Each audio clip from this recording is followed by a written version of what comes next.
આ એક એરિયા છે જ્યાં આગળ વિદ્યાર્થીઓ પોતાનું બપોરનું ભોજન કરી રહ્યા હતા અને આ કેન્ટીનના એરિયાની પાછળના ભાગે જ આ વિમાનનો પાછળનો ભાગ અથડાયો છે, જે પાછળ તમે જોઈ શકો છો. કેન્ટીનના એરિયામાં વિદ્યાર્થીઓ ભોજન કરી રહ્યા હતા, તે થાળીઓ હજુ પણ એમ જ પડેલી છે. ખૂબ જ હૃદયદ્રાવક દ્રશ્યો છે. આ થાળી હજી એ જ સ્થિતિમાં પડેલી છે.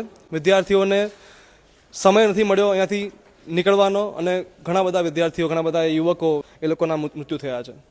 તમામ સામગ્રી અસ્તવ્યસ્ત પડેલી છે. આ એક કેન્ટીનનો વિભાગ છે જ્યાં આગળ ખૂબ જ મોટી માત્રામાં નુકસાન થયું છે. વિમાનનો જે પાછળનો હિસ્સો છે, સૌથી પહેલાં આ હિસ્સો જ એ આ બિલ્ડિંગમાં ટકરાયો હતો, ત્યારબાદ વિમાન અલગ થઈ અને આગળ જઈને પડ્યું હતું.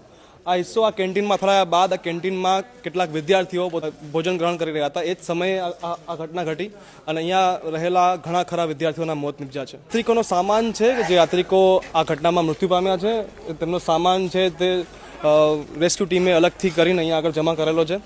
સામાનમાં લોકોના મોબાઈલ ફોન, લોકોની જે સામગ્રી જે તે લોકો બહાર ટ્રાવેલિંગ સમયે લઈ જતા હોય તેવી બધી સામગ્રી છે.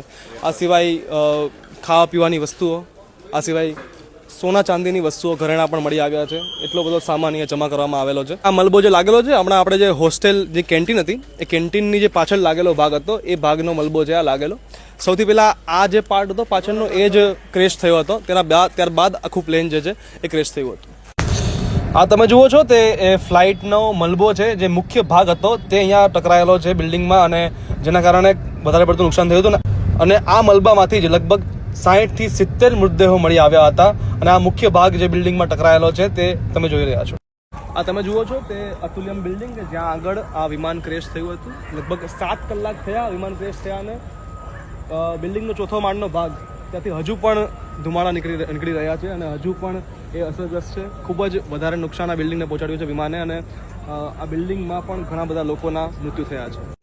આ અતુલ્યમ બિલ્ડિંગના પાર્કિંગમાં પડેલા વાહનો છે તે સંપૂર્ણ બળીને ખાક થઈ ચૂક્યા છે. ઘટના સ્થળ પર હજુ પણ સર્ચ ઓપરેશન ચાલુ છે અને હજુ પણ 2 ડેડ બોડી મળવાની ચાલુ છે. એવી રીતે હમણાં એક ડેડ બોડી મળી આવી છે અને તેને એમ્બ્યુલન્સમાં લઈને હોસ્પિટલ લઈ જવામાં આવી રહી છે. રાતના 10:15 થયા છે. સર્ચ ઓપરેશન હજુ ચાલુ છે અને વીઆઈપી મોમેન્ટ પણ ચાલુ છે. ગૃહ રાજ્યમંત્રી હર્ષ સંઘવીનું આગમન થયું છે. વરિષ્ઠ નેતા શંકરસિંહ વાઘેલા પણ અહીંયા પહોંચ્યા છે. સર્ચ ઓપરેશન હજુ પણ એ જ રીતે ચાલી રહ્યું છે. હજુ પણ ક્યાંકથી ડેડ બોડી મળી રહી છે. હમણાં રિસેન્ટલી જે ડેડ બોડી અત્યારે મળી છે, આ ઓપરેશન હજુ પણ સવાર સુધી ચાલુ રહેશે. Ground report Ahmedabad media powered by Say Solar, making solar energy easy for you.